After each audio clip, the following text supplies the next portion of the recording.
Couldn't figure out why my wheel spacer wouldn't mount flush to this. I could see daylight between the mounting face and the wheel spacer.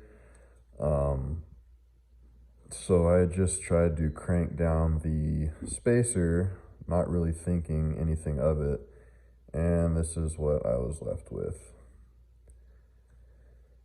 And after the fact, I set it flat on its face and realized that one of the rear disc conversion rotors came warped, and that's why my spacer wasn't mounting flush to it.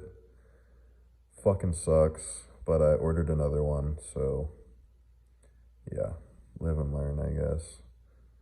You can't really tell like that. It's small, but when you set it flat on its face, there's a little wobble. See if I can take it over there before my battery dies.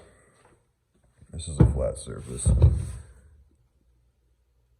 Can you see that?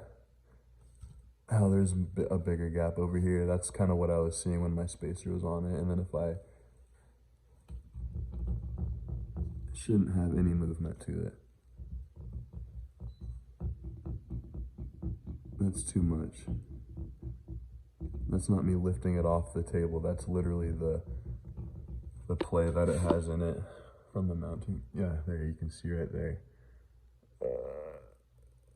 Sort of.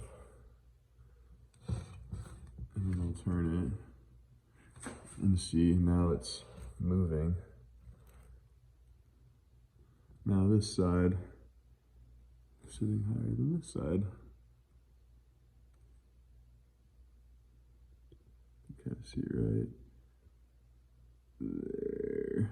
Sorry, I know it's kind of hard to see, but I'm literally watching it with my fucking... Yeah, oh well, I got another one coming. Just thought I'd share that with you guys.